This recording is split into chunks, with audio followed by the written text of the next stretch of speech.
Number 11 से शुरू करेंगे और कल तक हमने इसके क्वेश्चन नंबर 10 तक किए थे। तो शुरू के जो एक-एक नंबर के क्वेश्चन हैं इन पे आप ज़्यादा ध्यान रखेंगे। जो कमज़ोर बच्चे भी हैं, जो थोड़ा मैथ में अपने आप को कमज़ोर समझते हैं, वो कम से कम अपने ये कर सकते हैं कि छोटे क्वेश्चन जो है एक-एक नंबर के उनको तैयारी आप अच्छी तरह से कर सकते हैं। तो इसको थोड़ा आप ध्यान रखें इस चीज़ का। और इसके बाद जो आगे के जो सेट होंगे उनमें सारे ना करें पर थोड़े बहुत आप ज़रूर करें, जितना आप उसमें आप कर सकते हैं। तो ये चीज़ आप ध्यान में रखें इसमें। और आगे के जो होंगे इसमें सवाल, उसमें जो कुछ एक्स्ट्रा आते हैं उन पर आप विशेष ध्यान देना है। ये कुछ एक्स्ट्रा सवाल भी उसमें आते हैं। आप ये ध्यान रखना कि बोर्ड का एग्ज़ाम जो आपका होता है उसमें सारे क्वेश्चन आपके बुक से नहीं आते हैं, कुछ उसमें एक्स्ट्रा क्वेश्चन भी आपके रहते हैं, तो इसका आप ध्यान रखना। आइए शुरू करते हैं। क्वेश्चन नंबर आपका इसमें 11 है। 11 में क्या है, दो संख्याओं का अंतर 26 है और एक संख्या दूसरी संख्या की 3 गुनी है, संख्याएं ज्ञात कीजिए। छोटे सवाल हैं, जो थोड़ा आसान लगते हैं उनकी तैयारी ज़रूर करें, जो नहीं लगते हैं आसान तो आप उनको रहने दीजिए। और ये आपका क्वेश्चन है। तो देखिए हमने इसमें क्या संख्या, दो संख्याएं दे रखी है, तो सबसे पहले हम क्या मानेंगे, माना दो संख्याएं क्या एक्स और वाई हैं, तो क्या मानेंगे, माना दो संख्याएं एक्स तथा वाई हैं। हमने दो संख्याएं ये मान ली एक्स और वाई। अब इनका जो अंतर है वो 26 है। इसे हम बोलते हैं प्रथम शर्त से। प्रथम शर्त से अंतर का मतलब होता है माइनस यानी घटाओ। इनका जो अंतर है यानी ये अंतर हो गया, वो कितना है, 26 यानी बराबर 26। ये आपकी हो जाएगी समीकरण नंबर 1। और द्वितीय शर्त से क्या होगा, तो जो आगे लिखा है उसकी कंडीशन शर्त क्या है कि जो आपके इसमें एक संख्या दूसरी संख्या की 3 गुनी है। यानी कोई किसी को भी आप एक मान लो, किसी को भी आप दूसरी मान लो, एक संख्या दूसरी की 3 गुनी है। हम ये मान लेते हैं जो x है ये y की 3 गुनी है। x y की 3 गुनी, एक संख्या दूसरी संख्या की 3 गुनी है का मतलब बराबर। ये आपके समीकरण नंबर 2 बन गई। समीकरण 1 में हम क्या करें, एक में x का मान यहाँ से यहाँ रख देंगे। समीकरण 1 में x का मान रखने पर समीकरण 2 से लिख दो चाहे तो, समीकरण 2 से। और एग्जाम में इतना कुछ लिखने की जरूरत नहीं, सीधा आप लिखते हैं समीकरण 2 से, डायरेक्ट आप लिख सकते हैं समीकरण 1 से, सॉरी। तो समीकरण 1 क्या है, एक्स माइनस वाई बराबर 26। एक्स की जगह 3y रख दिया, माइनस के वाई बराबर 26। 3y से एक वाई घट जाएगा, नहीं 3y से 1y गया, 2y 26।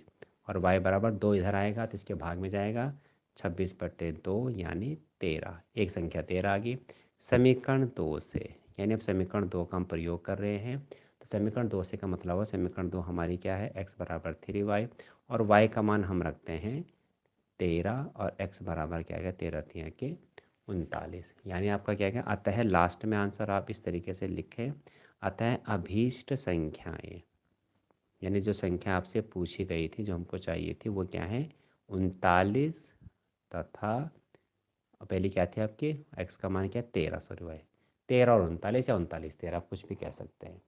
ये आपकी होगी संख्याएं। इसके बाद आप आगे देखिए, इसमें क्वेश्चन नंबर आपका है 12।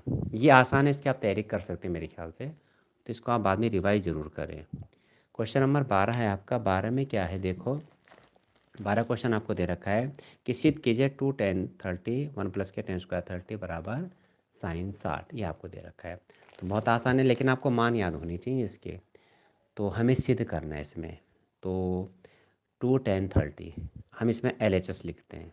सवाल आपने देख ही लिया है, 2 10 30 अपन 1 प्लस के 10 स्क्वायर 30। ये हो गया इसमें सवाल। अब इसमें क्या करना है, मान रखने हैं 2 10 30। 10 30 का मान होता है 1/√3 और 1 प्लस के 10 30 का मान 1/√3। यहाँ पे स्क्वायर है तो इसका जो मान हमने रखा है इसका हम स्क्वायर करेंगे। ये हो गया 2/√3, 2 की मल्टीप्लाई यहाँ होगी अपॉन 1 प्लस के 1/3। 1 का स्क्वायर 1 होगा, √3 का करेंगे तो 3 आ जाएगा। रूट का स्क्वायर करते हैं तो रूट हट जाता है। 2/√3 और ये हो गया 3 एकम 3 और 1 4, 4/3 ये आ गया आपका। और इसको मैं यहीं कर देता हूँ आगे सॉल्व। इसमें जब डबल भिन्न आ जाती है तो डबल भिन्न को कैसे सॉल्व करते हैं, अंश को हम ऐसे ही लिखते हैं और हर को इसको पलट के लिखते हैं। तो अंश को ऐसे लिखा 2/√3, 4/3 को 3/4 कर दिया गुणा करके, गुणा का चिन्ह लगा के, 2 से कट गया 3/2√3 और 3 को आप लिख सकते हैं √3 इंटू √3, क्योंकि √3 की √3 में गुणा करके आपका 3 आ जाएगा और √3 से √3 कट गया, आपका √3/2 बचा। अब इसका जो RHS हम उसको सॉल्व करते हैं। ठीक है, तो RHS देखिए, इसमें RHS क्या है, RHS आपको दे रखा है sin60।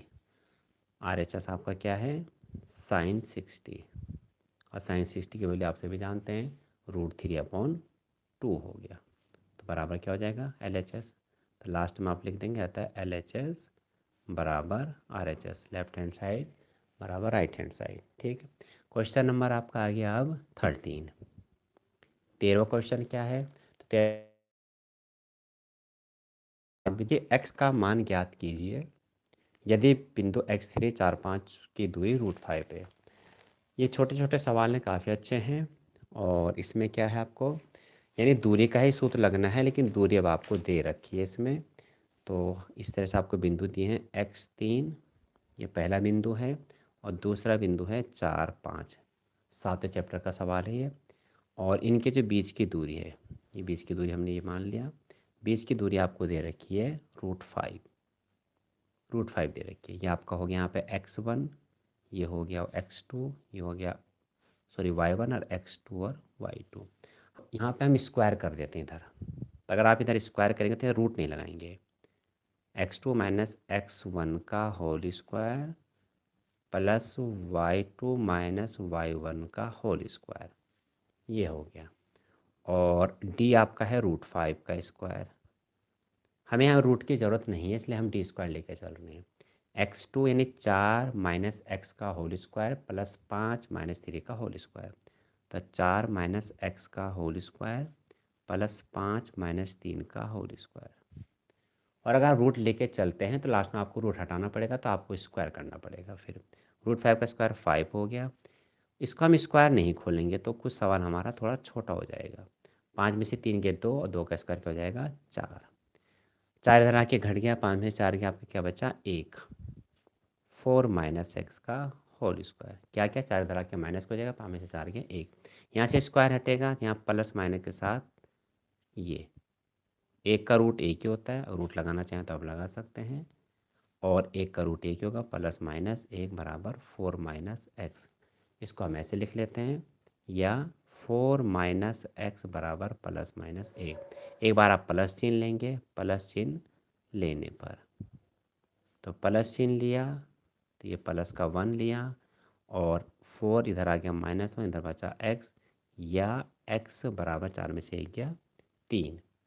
और दूसरा क्या होगा, माइनस चिन्ह लेने पर, क्योंकि यहाँ पे 2 मान आएंगे, माइनस का चिन्ह लेंगे, 4 माइनस एक्स बराबर -1, एक्स इधर आया प्लस का हो गया, 1 इधर गया प्लस का हो गया, और 5 बराबर x, या x बराबर 5।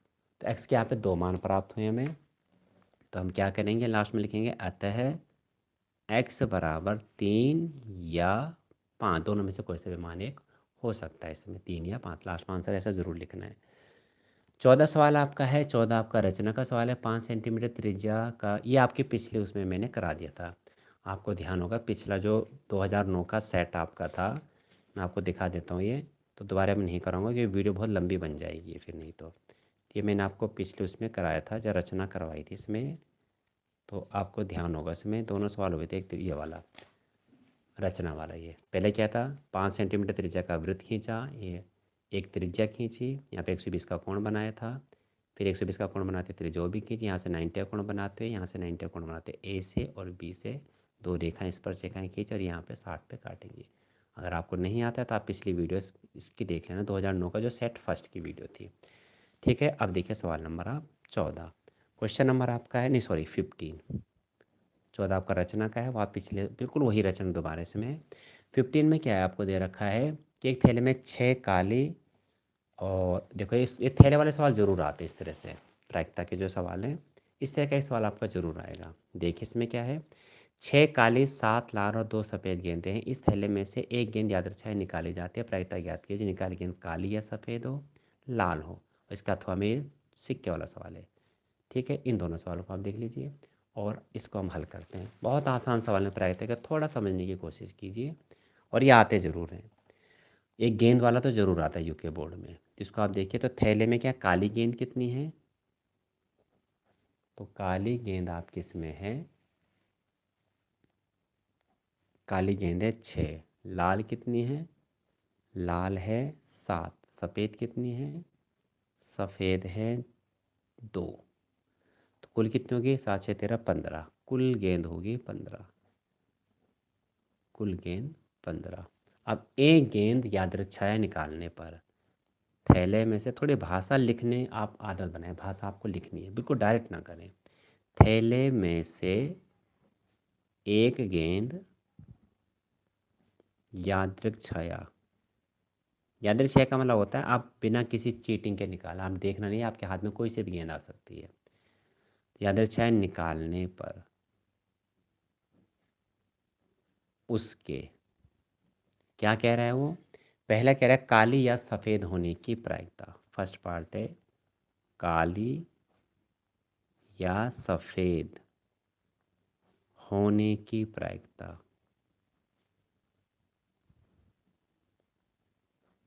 पीई, मैं सूत्र नहीं लिख रहा हूँ, पिछले सवाल में लिखा था मैंने, पिछले जो वीडियो थी। कुल अनुकूल परिणामों की संख्या बटे कुल संभावित परिणामों की संख्या। अब अनुकूल परिणाम वो होते हैं जिसकी प्रायिकता पूछी जा रही है, और वो परीक्षा वो क्या पूछा जा रहा है आपसे, काली या सफ़ेद। तो काली या सफ़ेद यानी दोनों ही हमारे अनुकूल हैं।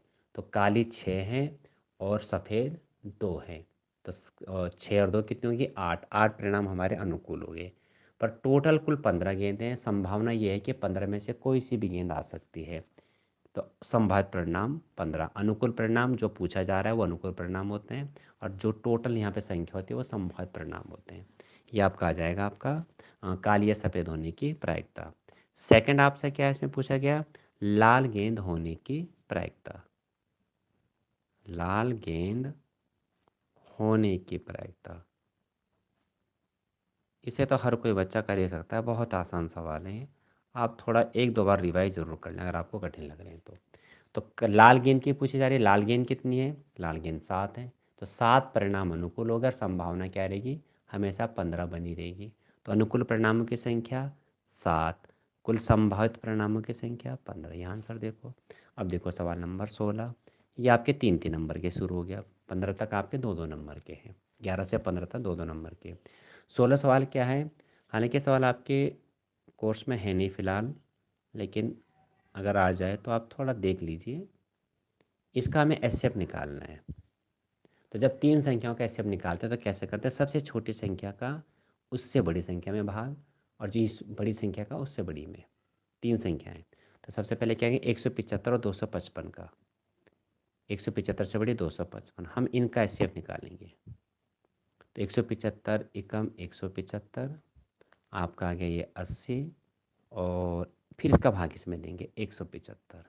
आसान है, भाग देना आपको आना चाहिए अच्छे तरीके से। 80 दूना की हो जाएगा 160, और ये बचा 15। फिर 15 का भाग हमने 80 में दिया। इसका भाग इसमें देते रहेंगे कब तक, जब तक पूरा पूरा भाग ना चला जाए। 15 पंजे 75, क्या बचा 5। 5 का भाग फिर 15 में, देखो पूरा पूरा चला गया, 5 दिया 15, 0। ये हो गया। तो यानी 175 255 का एचसीएफ कितना हो गया। इसको फिर आप लिखेंगे भाज्य बराबर भाज्य गुणा भागफल प्लस शेषफल। वो पिछले वीडियो में मैं करा चुका हूँ, आपको मालूम है क्या लिखना है। हम क्या लिखेंगे, ये भाज्य है, ये भाजक है, भागफल है, शेषफल है। तो चूंकि शेषफल 0 है, जब शेषफल 0 होता है उस समय जो भाजक होता है वही एचसीएफ होता है, तथा भाजक क्या है, 5 है। अतः 175 व 255 का एचसीएफ क्या होगा, 5 हो गया। इन दो का एचसीएफ निकल गया। अब क्या बचे थे, पहले बड़ी और उससे पहले छोटी और उससे बड़ी बीच की संख्या, अब बीच वाली और सबसे बड़ी, इनका भाग देंगे। तो इसको मैं इधर कर देता हूँ, आप इसे देख लीजिए। अब 255 का भाग हम देंगे 275 में। एक बार में जाएगा, 255 एकम 255, 0 2, फिर इसका भाग इसमें देंगे तो ये आपका आ जाएगा 20 एकम 20, 5, और ये आपका आ जाएगा 55, 20 दूना के 40, और ये बचा 15। फिर 15 का भाग भी इसमें देंगे, 15 एकम 15, 5, अब 5 का भाग फिर 15 में देंगे, 5 दिया 15, भाग पूरा पूरा चला गया। यानी इसका एस भी क्या हो गया 5, शेषफल 0 है और जो भाजक है वो एस होगा। तो क्या लिखेंगे, चूंकि शेषफल 0 है, यहाँ भी यही बात आएगी, चूंकि शेषफल 0 है तथा भाजक, यहाँ पे भाजक क्या आ जाएगा 5 है, इसलिए इसका एस भी क्या हो गया, मैं लिख दे रहा हूँ, यही बात बिल्कुल यहाँ लिखनी है हमने, एस क्या हो गया 5। तो देखो इन दोनों का एस भी 5, इन दोनों का एस भी 5, इन दोनों का एस भी 5, इन तीनों का एस 5 हो जाएगा। अतः क्या लिखेंगे, अतः 275, 255 तथा 175 का HCF 5। ठीक है, अगर यहाँ पे 5 की जगह माना 15 आ जाता तो 5 और 15 का फिर दोबारा से HCF निकालते और वो जो आता वही अभीष्ट HCF होता। ये 16 सवाल है। इसके बाद देखिए 17वां सवाल। 17वें में क्या है, 17वां आपका है, ये आपको इसके सभी शून्य निकालने हैं। ठीक है, इसका अथवा भी देखो आपको दे रखा 1261 और 1067। इसका में क्या निकालना है, ये HCF और LCM, ये आपके कोर्स में है क्योंकि ये भाग वाला नहीं है, ये उसका है आपका 1.2 का, इसे आप देख लीजिए, ये तो आपके कोर्स में है, यानी इस साल है। कुछ आपका कोर्स डिलीट हो रखा है कोरोना की वजह से, आप जानते हैं इस बात को। इसका अथवा वाला देखिए, अब इसमें क्या है, आपको दो संख्या दे रखी है आपको, तो दो संख्या क्या है, पहली संख्या क्या है, पहली संख्या आपको दे रखी है 1261, दूसरी संख्या क्या दे रखी है, दूसरी संख्या है 1067 1067, और इनका HCF आपको दे रखा है, HCF दे रखा है आपको इनका 97। हमें LCM निकालना है, क्वेश्चन मार्क। इसमें जो सूत्र प्रयोग होना है वो आपको याद होगा, वैसे नहीं है तो आप देख लीजिए इसको। सूत्र क्या है, पहली संख्या, ये इसका सूत्र है, गुणा दूसरी संख्या, या पद भी कह सकते हैं, पहला पद गुणा दूसरा पद, हमेशा आपको संख्या दी रहेगी ऐसा ज़रूरी नहीं है, बराबर HCF गुणा LCM, ये इसका सूत्र है। पहली संख्या क्या है, सॉरी 1261, मैंने ये लिख दिया 1261, दूसरी संख्या क्या है 1067, HCF क्या है 97, और यहाँ से देखो आपको LCM मिल जाएगा, ये इसके बटे में चला जाएगा, यानी गुणा में भाग में चला जाएगा। इसको आप तैयारी कर लेना, आसान सवाल है, ये आपके कोर्स का ही है।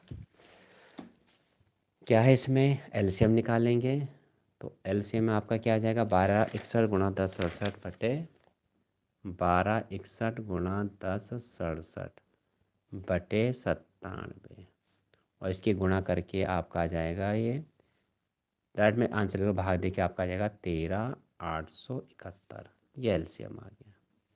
ये डायरेक्ट मैंने आंसर लिख दिया, इसमें आपको इसके पहले गुणा करनी पड़ेगी, भाग देना पड़ेगा। ठीक है, ये आंसर आ गया। 17वां देखिए, 17वां क्वेश्चन क्या है आपका, इसके सभी शून्य ज्ञात कीजिए, एक शून्य किसका एक है, देखो 3 घात वाला समीकरण है। ठीक है, इसके सभी शून्य हमें ज्ञात करने हैं, एक शून्य दे रखा एक है।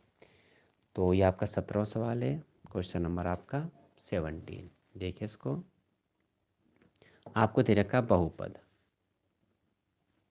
बहुपद क्या दे रखा है, बहुपद आपका है x³ -7x + 6। अब ये त्रिघात बहुपद, ठीक है ना, यह त्रिघात बहुपद है,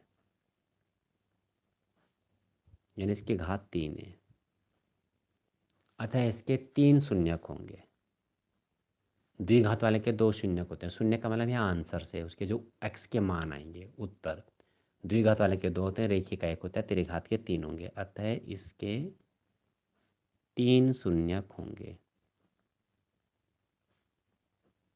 3 होंगे इसके। ठीक है, अब एक आपको शून्यक दिया है, ये आपको सवाल में दे रखा है, एक शून्यक क्या है, एक शून्यक आपको दे रहा है एक है इसका, इसका हम बनाएंगे अतः एक गुणक, एक गुणक। ये 1 है तो ये इधर आएगा नहीं, x-1 होगा, और ये माइनस होता तो यहाँ प्लस कर देते हैं। इसका गुणक हो गया।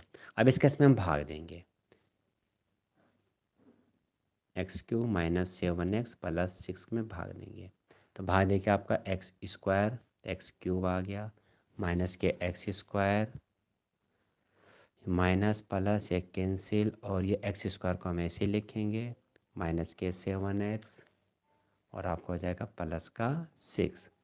और अब किसकी गुणा करेंगे, प्लस एक्स की, एक्स के में तो x² माइनस के x माइनस प्लस ये कैंसिल, 7 से क्या माइनस के 6x माइनस के 6, माइनस 6 की मल्टीप्लाई करेंगे, माइनस के 6x माइनस के 6, ये आ गया आपका। फिर क्या लिखेंगे, भाज्य बराबर, क्योंकि भाज्य बराबर भाजक गुणा भागफल प्लस शेषफल। तो इसमें आप देखिए भाज्य आपका है x² x³ ये आपका भाज्य होता है, ये भाजक, ये भागफल, और नीचे ये शेषफल, x³ माइनस के 7x प्लस के 6, भाजक x-1, भागफल आपका x² प्लस x माइनस 6, और शेषफल 0। इसके हम फैक्टर करेंगे। 6 कैसे फैक्टर, घटा क्या है 1, 6 का बहुत 3 दूना के 6, 3 में से 2 गया 1, तो क्या हो जाएगा 3 माइनस 2, 3 में से 2 गया 1, माइनस 6। अब इसको डायरेक्ट कर दे रहा हूँ, आपको मालूम है कैसे करना है। क्वेश्चन नंबर एक क्लास 9th का है क्वेश्चन, इस टाइप के बहुत किए आप लोगों ने। 2.4 का क्वेश्चन नंबर 4, और ये आपका जाएगा x प्लस 3 और x माइनस 2, प्लस नहीं माइनस आएगा, बड़े से कि माइनस है ना, नहीं ठीक प्लस है, ठीक है माइनस में, ये आपका आंसर आ जाएगा। तो नहीं सॉरी, अब इसमें 2 शून्यक, मैंने क्या था त्रिघात बहुपद है, 3 शून्यक होंगे, एक शून्यक तो एक था, 2 शून्यक आपको यहाँ से मिलेंगे। तो क्या लिखेंगे हम, यदि जो हमें शून्यक प्राप्त करने तो इसे शून्य के बराबर रखना है, ठीक है ना। तो x प्लस 3 बराबर 0, तो x बराबर -3 आ गया, और यदि x माइनस 2 बराबर 0, तो x बराबर 2 आ गया। अतः अन्य शून्य, क्या क्या कह रहा है, अन्य सभी शून्य ज्ञात कीजिए, और एक आपको यहाँ से मिलेगा था, और x-1 एक तो आपको दे ही रखा था, क्या था 1, वो कैसा आया था वही आ गया। तो इसके सभी शून्य के आगे 3, एक तो आपको दे ही रखा था 1, 2 आपको नए ये मिले, तो लास्ट में क्या लिखेंगे, अतः सभी शून्यक, अतः सभी शून्यक, सभी शून्यक क्या हो गया आपके 1 2 तथा -3, ये हो गया आपके। 18 देखिए इसमें क्वेश्चन अब आपका 18 में आपको दे रखा है, आपको एपी दे रखी है, एपी 21 18 15, ये भी आसान आप कर सकते का कौन सा पद -81 है, इसका कौन सा पद -81 है, तो का माना एनवा पद, माना एनवा पद -81 है, एन निकालना है, इसे तो आप कर सकते हैं आसानी से। आपको एपी दे रखिए 21 18 15 का कौन सा पद -81 है, हमने क्या माना, माना एनवा पद 81 है। अब ए आपको दे रखा है 21, डी यानी सार्वंतर, दूसरे पद से पहला पद घटाओ, 18 में से 21 घटाया -3, और आपका हो गया डी, क्या निकालना है इसमें, एन निकालना है, और हमने क्या माना एनुमा पद -81 है, एनुमा पद यानी ए एन, ये हमने माना है -81, और एन हमें निकालना है। बहुत से बच्चे इसको एन मान लेते हैं, यहाँ पे थोड़ी गलती हो जाती है, इसको ध्यान से समझ लें। सूत्र क्या लगेगा, एनवें पद का लगेगा, ए एन बराबर ए प्लस के n-1 इंटू डी, और ये हो गया -81, ए आपका हो गया 21, एन हमें निकालना है, और डी आपका है -3, माइनस का मान हमेशा ब्रैकेट में रखें नहीं तो गलत हो जाएगा। 21 इधर आके माइनस का हो गया, ये -3 को मैंने आगे लिख लिया, और ये आपका हो जाएगा 1 1 2 8 2 10 -102 -3 n-1 माइनस से माइनस कैंसिल आउट हो गया, 3 इसके बटे में आ जाएगा यानी भाग में, इधर गुणा में भाग में आएगा n-1 3 3 9 और 3 4 12 या n बराबर कितना आ गया, एक इधर आके प्लस हो जाएगा 34 34 और 1 35। ये आपके कोर्स में है, इसको अच्छी तरह से आप कर लें, आसान है। यानी nवां पद इसका क्या है, यानी 35वां पद -81 है। कौन सा पद उसने कहा था -81, हमने कहा 35वां पद, हमने nवां माना था। अब वो कह रहा है क्या इस श्रेणी का कोई पद शून्य है, क्या इस श्रेणी का कोई पद शून्य है। तो हम क्या मानते हैं, माना फिर क्या है, माना nवां पद शून्य है, ठीक है ना। तो माना nवां पद शून्य है, हमने ये मान लिया। एक आंसर आपका ये आ चुका है, यानी ए एन बराबर 0। ए एन का सूत्र ए प्लस के n-1 डी बराबर 0। ए हमारा था यहाँ पे 21, एन हमें यहाँ पे 12 से निकालना है, अब शून्य लेकर चलना है वहाँ पर, और डी आपको दे रखा -3, ठीक है। और एन का मान देखते हैं हमारा क्या आता है, हमने माना एन वापस शून्य है, एन का मान हमारा क्या आएगा, तो ये आपको देखो 21 इधर आ गया, -3 मैंने आगे लिख लिया, 21 इधर आ गया, -21 माइनस से माइनस कट गया, n-1 बराबर 21/3 और n-1 3 3 7 21 और n बराबर 7 एक इधर आके प्लस हो गया 8, यानी n का मान पूर्णांक आ रहा है, धनात्मक है। तो हम क्या लिखेंगे, अगर ये आता पॉइंट में या आता माइनस में, तब ये शून्य इस AP का पद नहीं होता। यहाँ पे बिल्कुल एक्यूरेट पूर्णांक आया है, ध्यान देना मैं क्या कह रहा हूँ। अगर n आपका आता माइनस में या पॉइंट में, तब ये जो 0 है इस AP का पद नहीं होगा। हमने ये माना nवां पद और n का मान आ गया पूरा पूर्णांक, तो हम क्या लिखेंगे, अतः 8वां पद शून्य है। ये हो गया आपका इसमें, ठीक है। और ये हो गया इसमें, भाई 2 आंसर आपसे पूछे गए थे। अब इसमें देखिए 19वां में क्या है, 1900 आपका है, ये आपको त्रिभुज के मध्य बिंदु से मिलाना, इसका हमें निकालना है क्षेत्रफल। 1900 सवाल देखिए इसमें, 1900 सवाल में आपको एक त्रिभुज दे रखा है, त्रिभुज 01,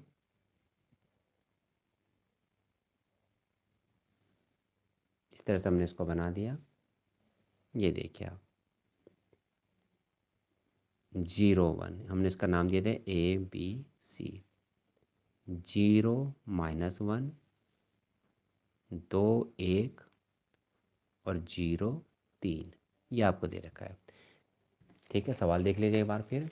1900 सवाल है कि 0 -1 2 1 और 0 3 वाले त्रिभुज की भुजाओं के मध्य बिंदु को मिलाने वाले त्रिभुज का क्षेत्रफल ज्ञात कीजिए। इस क्षेत्रफल का दिए त्रिभुज के क्षेत्रफल के साथ में अनुपात भी निकालना है, ठीक है। ये सवाल है। अब इसमें आप ये देखिए कि आपको त्रिभुज के क्षेत्रफल का सूत्र इसमें लगेगा, तो ये देख लीजिए आप इसमें, इसके माध्य का त्रिभुज के मध्य बिंदुओं को, त्रिभुज की भुजाओं के, तो AB का मध्य बिंदु P, BC का मध्य बिंदु Q और AC का मध्य बिंदु R, इनके मध्य बिंदुओं को मिला दिया, ये ठीक। तो बिंदु हम इनके निर्देशांक निकालेंगे, P, Q तथा R क्रमशः भुजाओं AB, BC तथा AC के मध्य बिंदु हैं। तो मध्य बिंदु आप समझिए, मध्य बिंदु वाला सूत्र लगेगा, अतः AB के मध्य बिंदु P के निर्देशांक क्या होंगे, x1 + x2/2 y1 + y2/2। सूत्र हमने लगा दिया, सूत्र था 2 + 0/2 1 - 1/2, क्या आ गया, ये 1 और ये 0, इसके निर्देशांक आ गए P के 1 और 0। फिर बी सी के मध्य बिंदु क्यू के निर्देशांक, बी सी के मध्य बिंदु क्यू के निर्देशांक ये भी निकालेंगे। x1 प्लस x2 बटे 2, y1 प्लस y2 बटे 2, ये 2 प्लस 0 बटे 2, 1 प्लस 3 बटे 2, ये आपका आ गया 1 और 3 और 1 4, 4 का आधा हो जाएगा 2। और इसी तरह से आर के निर्देशांक निकालेंगे, ए सी के मध्य बिंदु आर के निर्देशांक, इसी प्रकार ए सी के मध्य बिंदु आर के निर्देशांक। ठीक है, तो क्या हो जाएगा 0 प्लस 0 बटे 2, 3 माइनस 1 बटे 2, 0 प्लस 0 बटे 2, 3 माइनस 1 बटे 2, ये आपको हो गया 0, 3 में से गया 2 का आधा 1, ये आगे 0 1। और ये वाला आपका आया था 1 0, नहीं 1 0 1 2, सॉरी 1 2 यहाँ लिख दिया हमने। अब हमें क्या निकालना है, दोनों का क्षेत्रफल निकालना है। बहुत आसान है, त्रिभुज ए बी सी का क्षेत्रफल निकालना है। तो ए बी सी पहले हम ऐसे लिख लेंगे, मान रखने में आसान हो जाएगी। ए के निर्देशांक 0 -1, इसके 2 1 और इसके 0 3, ये आपका x1 y1 x2 y2 x3 y3 त्रिभुज ABC का क्षेत्रफल। आपको सूत्र अच्छी तरह से याद होना चाहिए, 1/2 मैं लिखने रहा हूँ x1 y2 minus y3 plus x2 y3 minus y1 plus x3 y1 minus y2। x1 0 है, देखो जब भी 0 आ जाता है x1 y1 x3 में से x1 x2 x3 में से 0 आ जाएगा, अंदर लिखने की कोई ज़रूरत नहीं है। x2 तो y3 माइनस y1, ये हो जाएगा +1 प्लस x3, देखो x3 भी 0 आ गया, अंदर लिखने की कोई ज़रूरत नहीं है। 3 और 1 4, 4 दूना के 8 और 8 का आधा क्या हो जाएगा, ये 4 आ गया, 4 वर्ग मात्रक। मैं डायरेक्ट कर दिया, आप समझ रहे होंगे इस चीज़ को। फिर हमें निकालना है पी क्यू आर। पी के निर्देशांक हैं 1 0, क्यू के हैं 1 2 और हाँ 0 1, ये हो गया x1 y1। इस तरह से रख लेंगे तो मान रखने में क्या हो जाएगी, आसानी हो जाएगी। त्रिभुज पी क्यू आर का क्षेत्रफल, पी क्यू आर का क्षेत्रफल 23 31 12 वाला कोड है इसमें। x1 1, y2 minus y3 plus x2 1, y3 minus y1 plus x3, देखो 0 आ गया। अब आगे कुछ लिखने की ज़रूरत नहीं, इसमें 0 लिख देंगे। ये आपका कितना आ गया, देखो 2 में से 1 गया 1 और 1 1 और 1 2 हो जाएगा आपका, ये 1/2 अंदर आपका 2, ये आपका आ गया 1। अब इनके अनुपात किसका, तो कौन सा अनुपात में क्रम का बड़ा ध्यान देना है, मतलब कौन सा त्रिभुज पहले है। तो इसमें त्रिभुज पी क्यू आर के बाद पहले कह रहा है वो, तो क्षेत्रफल त्रिभुज पी क्यू आर बटे क्षेत्रफल त्रिभुज ए बी सी। इसका 1 आया था, इसका 4, यानी 1:4, ये आंसर आ गया। 20वां ये बहुत इंपॉर्टेंट है, इस तरह के बहुत सवाल आते हैं, ये एपी का सवाल है। 2 अंकों वाली कितनी संख्याएं 3 से विभाज्य हैं, 2 अंकों वाली। तो हम क्या लिखेंगे, माना 2 अंकों वाली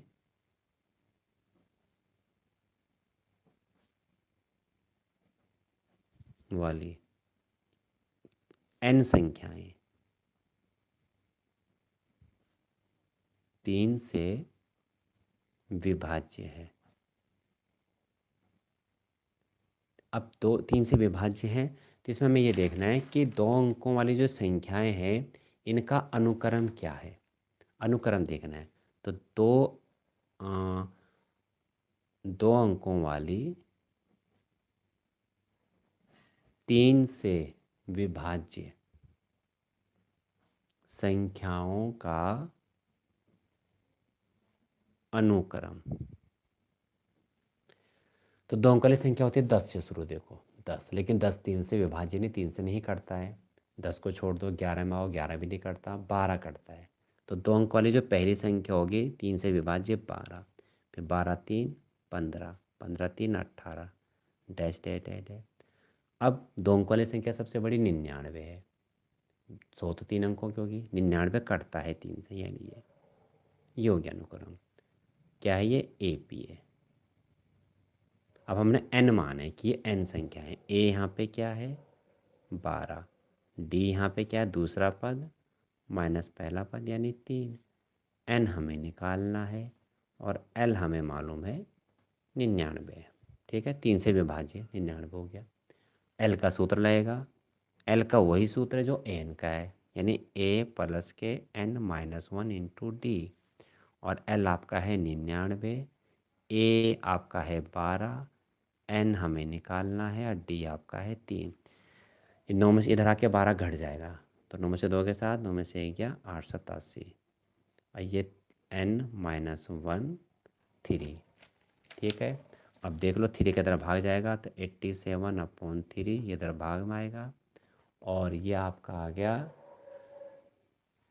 3 दूना के 6, 3 निम 27, n माइनस 1, और 1 आके इधर जुड़ जाएगा, यानी n को मैं इधर लेकर आऊँ, जोड़ करके आएगा 30। तो लास्ट में आंसर जरूर लिखें। अतः 2 अंकों वाली 30 संख्याएं, 2 अंकों वाली 30 संख्या होंगी जो 3 से विभाज्य है। आंसर जरूर लिखें, बहुत अच्छे तरीके से एग्ज़ाम में लिखें, क्योंकि बहुत कम समय रह गया एग्ज़ाम का, ये आदत बना ले अपनी। अतः 2 अंकों वाली 3 से विभाज्य संख्याएं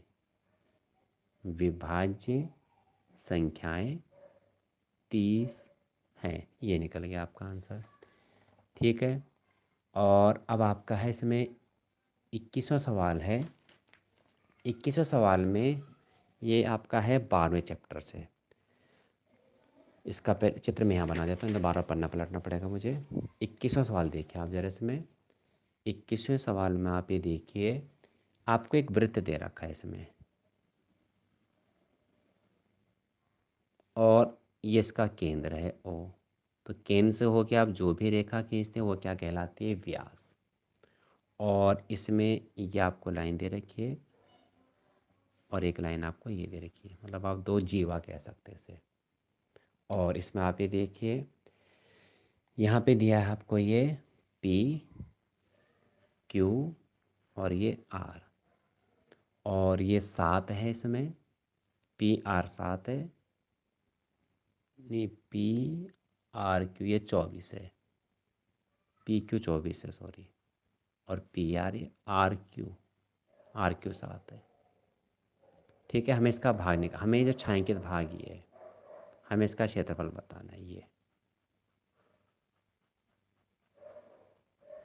ये थोड़ा आप उसको मुश्किल कह सकते हैं इसे, पर अगर समझ में आ जाए तो अच्छी बात है।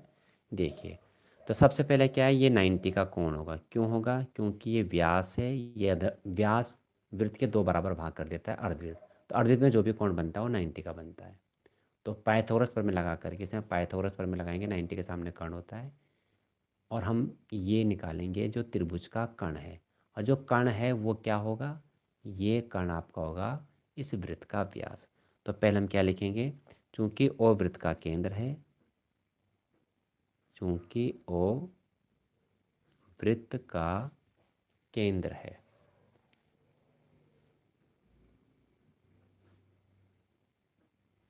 तथा आरोपी वृत्त का व्यास है, वृत्त का व्यास है।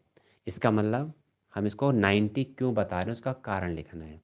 तो कोण RQP, ये वाला RQP बराबर 90, ब्रैकेट में लिख देंगे अर्धवृत्त में स्थित, अर्धवृत्त में स्थित। तो 9th में आपने ये रूल पढ़ा है, अर्धवृत्त में स्थित कोण क्या होता है? समकोण होता है। ठीक है, अब समकोण त्रिभुज RPQ में 90 के सामने कर्ण, कर्ण का स्क्वायर यानी RP का स्क्वायर या PR का स्क्वायर, कुछ भी लिख सकते हैं, बराबर RQ का स्क्वायर प्लस PQ का स्क्वायर, RP का स्क्वायर या PR कुछ भी लिख दो। ये आपका 7 का स्क्वायर हो गया, ये आपका 24 का स्क्वायर हो गया। हम क्या निकाल रहे हैं? कर्ण, और कर्ण हमारा क्या है? वृत्त का ये व्यास है। ये आप सभी जानते हैं। 7 का स्क्वायर होगा 49, इसका आप जानते हैं 576। याद कर लेना, 30 तक वर्ग याद होंगे तो बहुत अच्छी बात है आपके लिए। और ये आपको हो गया 625, और आपको मालूम है कि 625 का वर्गमूल 25। अतः वृत्त का व्यास क्या हो गया? 25। अतः वृत्त का व्यास 25 सेंटीमीटर। इसलिए त्रिज्या को आर से दिखाएंगे, 25 का आधा। पॉइंट है, मत लाना इसको, इतना ही रहने दो। अब छायांकित भाग का क्षेत्रफल निकालना है, देखो ये वाला।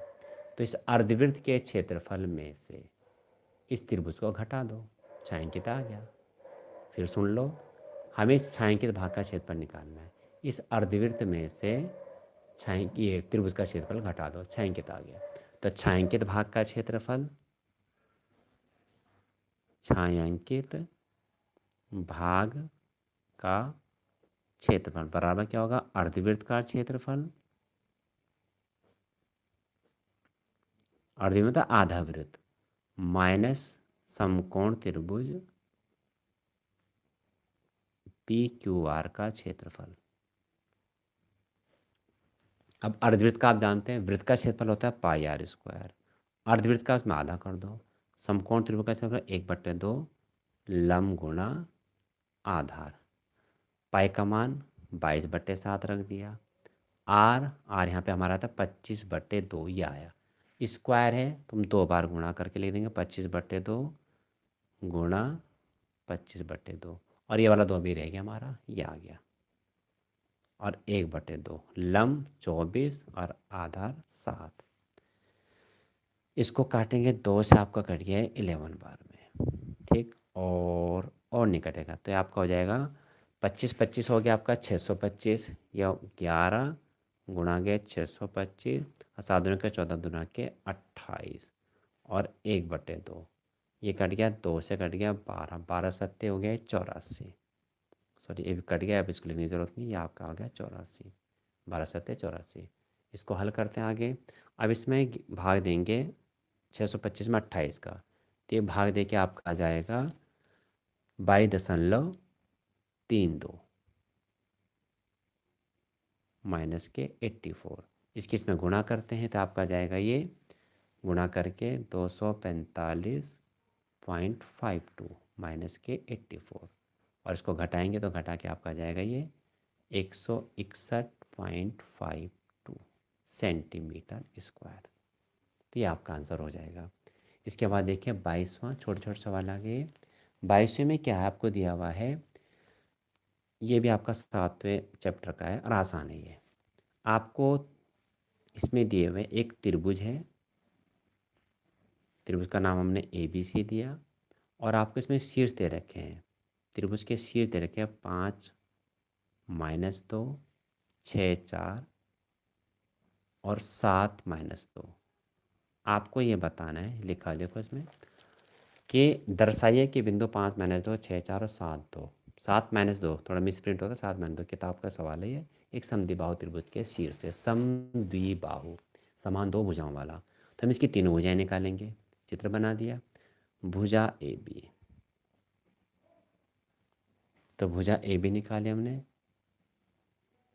x1 ये हो जाएगा, x1 में किसी को मान लो 5 - 6 का होल स्क्वायर प्लस -2 -4 का होल स्क्वायर, ठीक है।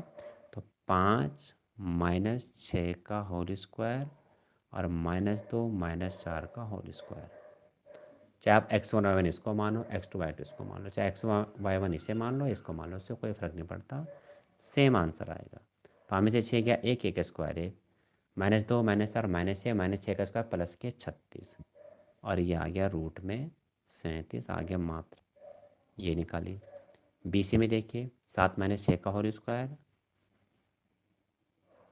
और -2 -4 का होल स्क्वायर, ये भी आपका ऐसे आएगा। 7 में 6 गया 1, और 1 का स्क्वायर करेंगे तो 1 क्या आएगा, -2 -4 -6, और -6 का स्क्वायर करेंगे तो माइनस का स्क्वायर प्लस हो जाएगा 6 का 36, और ये भी आपका देखो रूट 37 आ गया। अब यहाँ पे क्या करते हैं कुछ बच्चे, जब दोनों भुजाएं बराबर आ गई इसके बाद तुरंत लिख देंगे अतः त्रिभुज ABC एक समद्विबाहु त्रिभुज है। तीसरी भुजा भी निकालनी है, वो बराबर नहीं आनी चाहिए ना, वो रूट 37 से अलग आना चाहिए। तो भुजा AC भी निकालनी है और AC आपके होगा 5 - 7, 5 - 7 का होल स्क्वायर -2, और ये माइनस आ गया तो प्लस हो जाएगा, माइनस प्लस 2 का होल स्क्वायर। ये आपका आ गया -2 + 2 का होल स्क्वायर। 5 में 7 के 2, 2 का स्क्वायर 4, ये आपका 0, 4 का वर्गमूल फिर 2 हो गया। कुल मिला के दो भुजाएं बराबर आई, तीसरी बराबर नहीं आई, अतः ये एक समद्विबाहु त्रिभुज है। तो चूंकि AB बराबर BC is not equal to AC, अतः दिए गए शीर्ष के निर्देशांक समद्विबाहु त्रिभुज के हैं। समद्विबाहु त्रिभुज है। वही हो गया आपका, सिद्ध हो गया। 2 सवाल उसका और देख लो, 25 तक पूरे हो जाएंगे। 24वां सवाल देखो आपका है ये था आपका 22वां 23वां रचना का है। ये सवाल मैं आपको पिछले उसमें करा चुका हूँ। इसमें क्या है, आपको त्रिभुज बनाना है, ठीक है। और इसमें थोड़ा ये है कि इसमें अंश आपका क्या है, बड़ा है, सॉरी अंश छोटा है, हर बड़ा है, त्रिभुज अंदर बनेगा। बिल्कुल इसी टाइप का सवाल आपका पिछले उसमें हो चुका है, जो पिछले आपके वीडियो थी, यानी 2009 का जो सेट फर्स्ट का वीडियो मैंने आपको पिछले में बनाई थी। मैं आपको दिखा देता हूँ उसका चित्र, ये हमने बनाया था, ये था। तो जितने बिल्कुल यही पैटर्न ही है इसका, ठीक है ना। अब देखिए 24वां सवाल इसका। 24वें में क्या है, ये भी काफ़ी आता है, 12 चैप्टर का बहुत इंपॉर्टेंट है ये बहुत आसान हो जाता है सवाल, कोई मुश्किल नहीं है। इसमें आपको ये 2 त्रिज्याखंड दे रखे हैं, हमें छायांकित भाग का क्षेत्रफल निकालना है। इसकी त्रिज्या 6 है, इसकी त्रिज्या 15 है। तो देखिए सवाल नंबर 24वां सवाल में क्या है, आपको दे रखा है इसमें त्रिज्याखंड इस तरीके से दे रखे हैं। एक त्रिज्याखंड ये है और एक त्रिज्याखंड ये है, ये 2 त्रिज्याखंड दे रखे हैं। O नाम दिया है, CDAB। ये 6 है, यानी छोटी त्रिज्या 6 और ये बड़ी त्रिज्या 15 है। बहुत आसान सवाल है ये, तो थोड़ी कैलकुलेशन सही करना इसमें। और छायांकित भाग ये है आपका, ये इसका छायांकित भाग है, इसको मैं सेट कर रहा हूँ रेड पेन से। इसका हमें क्षेत्रफल निकालना है, तो बहुत आसान है। ये 2 त्रिज्याखंड है, बड़े त्रिज्याखंड में से छोटा त्रिज्याखंड घटा दो, ये बड़ा त्रिज्याखंड में से छोटे त्रिज्याखंड घटा दो, ये वाला क्षेत्रफल आ जाएगा जो रेड वाला पोर्शन है। तो छायांकित भाग का क्षेत्रफल, छायांकित भाग का क्षेत्रफल बराबर बड़े भाग का क्षेत्रफल,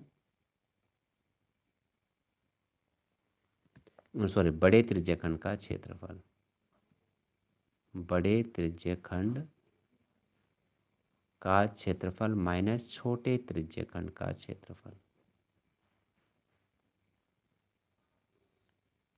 का क्षेत्रफल। ये आ गया। बड़े त्रिज्याखंड के लिए हमें त्रिज्या बड़ी ले रखी capital R, pi square theta बटे 360 minus pi R square theta बटे 360। कई बार आ रखा है सवाल आपका बोर्ड में, पाई थीटा बटे 300, थोड़े नाप चेंज हो जाते हैं, पैटर्न पूरा यही है, R स्क्वायर माइनस के R स्क्वायर।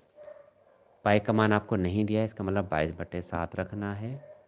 थीटा आपका यहाँ पे है, थीटा 60 डिग्री है, लेकिन हम भूल गए थे, मैं 60 डिग्री है थीटा, ठीक है 60 हो गया, सॉरी 60 यहाँ लिखेंगे 360, और ये हो गया आपका कैपिटल R आपका है 15 का स्क्वायर, इस 6 का स्क्वायर। तो आप समझ रहे होंगे ए स्क्वायर माइनस बी स्क्वायर का फॉर्मूला बन गया A + B A - B। 60 से कट गया 3, 6 6 36, सॉरी, तो 22/7 छिंग हो गया ये 42। और अब इसको हम लिखेंगे क्या, 15 + के 6 A + B और 15 - के 6 A - B। समझ गए होंगे A square minus B square वाला फॉर्मूला था ये। 22/42, 15 × 6 = 21, 15 में से 6 गए 9। और देखो अगर 7 × 3 = 21 और 7 × 6 = 42, 3 × 2 = 6, 2 से कट गया 11, 11 निम 99 आ गया ये आपका सेंटीमीटर स्क्वायर। और लास्ट देखिए इसमें आपका 25वां सवाल है। अब 25वें में क्या है कि एक हमें घनाभ बनाना है। ये लिखा है देखो 25 सवाल कि विमाओं 9 5.5 और 4 सेंटीमीटर वाले घनाभ बनाने के लिए 3 सेंटीमीटर व्यास वाली कितनी गोलियों को पिघलाना होगा।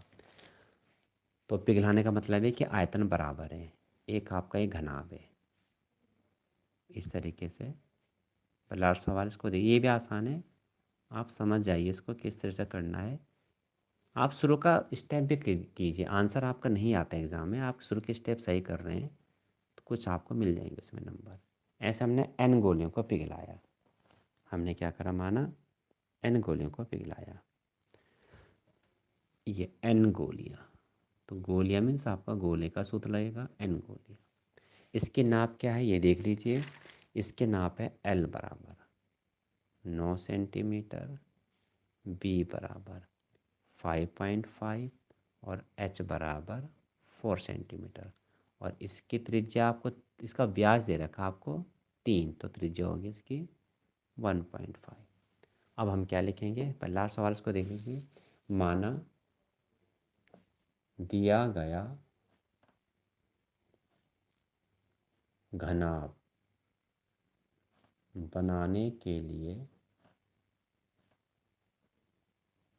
n गोलियों को पिघलाया जाता है।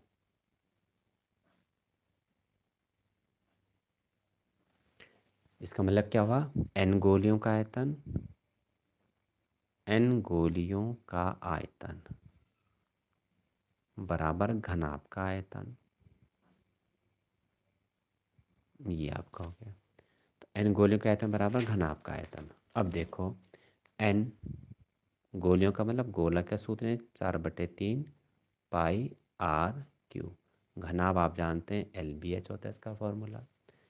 n 4/3, पाई का मान 22/7, आर आपका हो गया 1.5 का क्यूब, एल हो गया 9 5.5 और ये हो गया 4। एन आगे देखिए इसमें, ये एन है, इसमें समझना इसको 4/3 22/7 1.5 का स्क्वायर हो जाएगा आपका 2.25।